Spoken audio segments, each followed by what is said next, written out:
Hey, you guys, Desiree here with Soul Path Astrology, and I'm doing something a little different this week. I was feeling really drawn to a couple of tarot cards this week, and rather than doing the usual three card spread, I thought that I would just maybe do some deep dive into these two particular tarot cards and see if it lands. I feel like relationships are often something that's on the top of people's minds. Certainly in my world, it often is.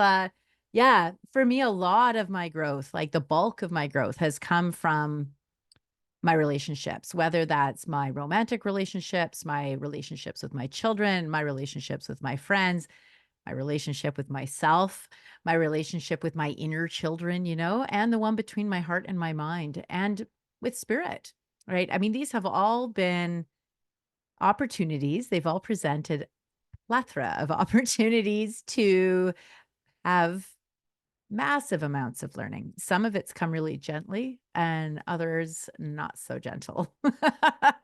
Okay, so what we're going to chat about today, these two cards, we have the Lover's card from the Rider Waite deck, and from the same deck, the Devil card. Now, what I want to draw our attention to here is the similarities. These two cards are in many respects the opposite of each other. So you can see there's a naked man and a naked woman in both cards. We've got an angel or something that looks like that on the top of this one. We've got what looks like the devil, certainly in Christian archetypal drawing style of devil, the inverse pentagram at the top. These two here are chained. They're chained to this, stand or whatever that he's sitting on.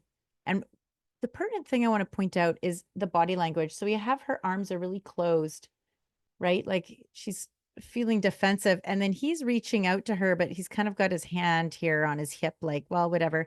And I know you can't really see this, but the crotch on the man on this one is like a Ken doll. Like there's no penis there. There's just this like, yeah. Anyway, so, and what's funny is I only just noticed that recently, that he's missing that pretty important appendage on the masculine. And I'll tell you why that matters in a minute. And then we've got this one here, the Lover's card. So now she's in a much more open posture, hands open. She's looking up towards spirit. He also has a much more open, much more trusting. He does have, his bits are all intact here. And there's positivity here. And this is the dynamic that's so amazing here. So in the Devil card, she's looking down, he's looking down, and he's looking pissed off, right? In this one, the angel is angelic and benevolent looking, bestowing love and goodness onto the world. She is looking up to spirit and he is looking across to her. Now, why this imagery is important is because in my experience, when I've been in relationship and I've been looking down, which is to say, I've been looking down in fear, I've been looking down to feed my own egoic needs, regardless of what those might be. So maybe I'm trying to validate myself through being sexy and attractive. Maybe I'm just hungrily trying to be the best at something, to be right, to be somehow feeding that bottomless pit of need that's looking to be validated and assured of its existence. Like that's something the Devil card often represents addiction too, in readings. And so the addiction to believing that we're not enough, the addiction and all the things we do in addictive ways to fill this emptiness within us. And then he's looking down too, right? Like, so he's not even looking at her. They're both looking down, really preoccupied with their own base needs and the attitude of like, meh, like, I guess you can come if you want to come, but there isn't this really authentic or open or vulnerability in the body language at all. We've got her closed off. We've got him in this, yeah, come on if you want to kind of idea, but you can see how there's this very stuck. And then of course, chained, right? They're chained to this here. So when we are trying to serve our own individual needs in relationship, when we are unaware of where we might be trying to feed our ego instead of spirit, we become chained to that. And the whole flow of relationship gets skewed. Conversely, and I love this, And I'm making this up. I don't know. It just rings true for me. I haven't read it in any books. Maybe some of you have. I'd love to hear what your response is to this. But what I noticed was when she's looking up to spirits, when she's looking up to be inspired spiritually, to be inspired by the universe, to be inspired by unconditional love, because that's what all of this represents. And he looks to her for inspiration. Then, of course, spirit just benevolently is generous with the whole scene, right? There's something magic that happens in this triad like this, where it's just the self-affirming prophecy of abundance and openness and purity. And I joke about the reason why he's looking to her and not to spirit, because you'd think that would be what the card should depict, but it's because women are so incredibly powerful. Our force of attraction, especially when we're looking at source, especially when we're living from this unconditional, wide open place, we're so magnetically attractive that men truly cannot help themselves. A masculine, when I say women and men, I just mean the feminine and the masculine. It doesn't matter the outer form that's it showing up in, but the masculine gets so attracted to that feminine on fire, that feminine in tune with spirit, that he accesses the divine through the feminine. And, he's so distracted by his magic wand that is pointing towards her, right? That it becomes this beautiful, healthy, symbiotic movement of energy as he pours into her, she pours into spirit, spirit pours down onto them both. And it just is this beautiful loop of unconditional love. It's life versus anti-life, where we're looking away, we're looking down, we're chained, we're closed off. We've got this sort of half-assed attitude. It's arrogant. This is where we get stuck. It's anti-life, and it becomes this loop of misery. And what struck me today while I was contemplating these cards is, even though his request here for her attention is meh, if you want, I guess, if you imagine being in hell, if you imagine being trapped, like just utterly stuck, just absolutely feeling like you're chained to a Groundhog Day, a loop of impossibility, the amount of courage it would take, the strength it would take to even pull yourself out enough to be like, to risk that amount of connection, to reach out to her. Like I could see where he's like reluctant about it, or he's trying to remain protective of himself in some way while he reaches out. But imagine if he does reach out with sincerity, even if he's being somewhat protective. And then she leans into that love, and she leans into that a little bit. And then very quickly, because if she doesn't quickly glance up and start connecting with spirit, it becomes this closed loop of codependent hell, right? So this is about looking up and being reminded of life, of being inspired, of feeling so full of divine guidance that you're serving from this overflow. And then that connection can happen once more, because it's meant so much that the woman is just this radiance, the feminine is just this radiance that is channeling divine goodness. And this is the truth. Like so many of our creation stories from biblical times seek to remove the magnificence of the feminine. They cast her in this role of the sinning, curious person. Eve, out of curiosity, eats from this tree. And then that's it. Damn women's ruined all of mankind's happiness forever and ever, kicked out of the Garden of Eden. What happened before that story, right? I mean, because that story is only like, I don't know, something like 5,000 years old. Humans have been around way longer than that. Our stories from prior to this version, so many of them recognize the enormity of the feminine principle, that life emerges literally from the feminine, that birth canal is like a portal to the universe. And having given birth to my own children, I can certainly attest that that's what it felt like for me, that there was this impossible place in me that it was opening and life emerged from there. And it's sacred, and we need to return that to relationship. We need to come back into our own belief about the incredible divinity of the feminine. And this isn't about being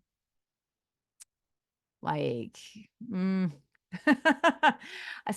a manipulative feminine. This is like being fully surrendered to God, fully surrendered to spirit, recognizing this isn't about my own personal validation or edification. This is My whole life is in service to spirit. And lit up like that is a pure energy. And it's very natural for the masculine to be attached to that, to be attracted to that, to want to be inspired by that. And in trying to reconnect that and make it be the other way, where the feminine is always chasing the masculine, or that we're trying to prove to the masculine that the feminine is worthy, that trying to perpetually please forgive me for being the source of original sin, like that story, that belief system is what's like why the whole world is upside down. Like the idea that we are separate from life, that we are separate from source, that we are somehow more cognizant of the right way to do life than nature herself is where this energy has been miswired in the world, right? This is why we live in a world that feels a hell of a lot like this, because the energy flow is backwards. So this whole video is this invitation, whether you're a man or a woman, but to tap into your feminine nature. Feminine nature is cooperative. It is seeing things from a holistic point of view. It's the right side. This is very simplistic, but the right side of the mind that is more metaphorical, that sees things as a system rather than in a linear this and then this and then this. It sees things from a bigger picture. And there's an invitation here collectively to recognize how unbelievably complex, how interwoven everything is, and that how much of a gift that is to be able to recognize and find your place in the grand system, into this grand tapestry, this magic that's life. Because the truth of the matter is, my friends, no matter what you're told, you will never, ever be able to cut life into tiny enough pieces to understand it to a degree that's so sufficient that you can manipulate it and improve upon what's already here. It cannot be done. It doesn't matter the scope of our science. There's something magic. There's something intangible. There's something feminine in life that simply cannot be measured. It cannot be cut into pieces. It cannot be seen with the naked eye, but it can be felt with the naked heart. And that's what these cards point towards. And so if you're feeling stuck, whether you're stuck in relationship or you're stuck in your life or you're just feeling, invite yourself into your gentleness, into your compassion, into your playfulness, into your cooperativeness, into your trust of the world, and just, and take tiny baby steps if you need to. Like perhaps you're just really, there's so much. You've experienced so many reasons to be cynical and so many reasons to have a hard heart, right? But I want to invite you into softening your heart to find some flow, not to get rid of your spine. It's really important to have a strong spine. Like the strong spine, hasn't left the building. But she of the open heart is what's channeling that's much wiser from having a way bigger perspective, a much broader view. This wisdom channeled through here, to the doer, to the boundary keeper. And as he gets better and better at knowing the appropriate places to protect, which comes from the feminine asking for appropriate places to be protected, right? This isn't about wholesale accepting everything. Eventually it gets there. But right now, this is about learning to create a safe environment for that sweetness, that gentleness, that open-heartedness, and invite more of that in. And as we find pleasure experiences, and that pleasure can be sex, I think a lot of people go there mentally right away, but it isn't just that. Like this is, what's the sun feel like on your face? What does that chocolate feel like melting on your tongue? What is the heat of that fire on your cool skin? These are all pleasurable activities. The sound of the wind through the leaves, or maybe the waves lapping on the shore, like seeking these out and making a point of inviting them into your life will help soften and open you. And as you soften and open, then this connection, this flow starts to happen. And the right action to take, or the right yeses to agree to, the right no's to not engage in, reveal themselves. Because when you say yes to something, you're saying no to everything else, right? So be mindful of your yeses. See how precious they are. See how precious you are. See how precious your pleasure is, and really take the time to invest in it. So one final thing before I sign off, the more that we practice this, the more that you can get really strong in advocating for your own pleasure, advocating pleasure that's connected to source, right? This is the pleasure in the simple things is a beautiful way to start this. If you really have no idea where to start, or you feel overwhelmed, or maybe you feel afraid about opening the pleasure Pandora's box, because what if, I don't know, you become a hedonistic monster or something, right?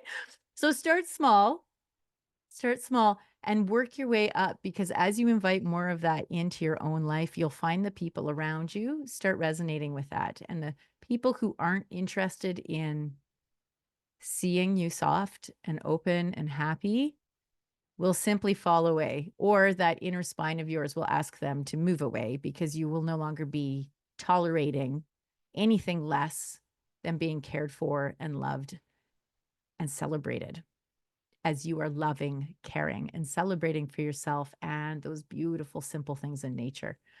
So I hope that landed. I know that was long. I would love to hear if you like these little riffs, because I'm certainly down to do them more often. I can certainly interspace them too with the regular 3 card spreads, because I know those are fun. And yeah, in the meantime, know that I love you guys always. And please do comment. Let me know what you think, because yeah, the feedback is super valuable for me. Thank you. We'll see you soon. Bye.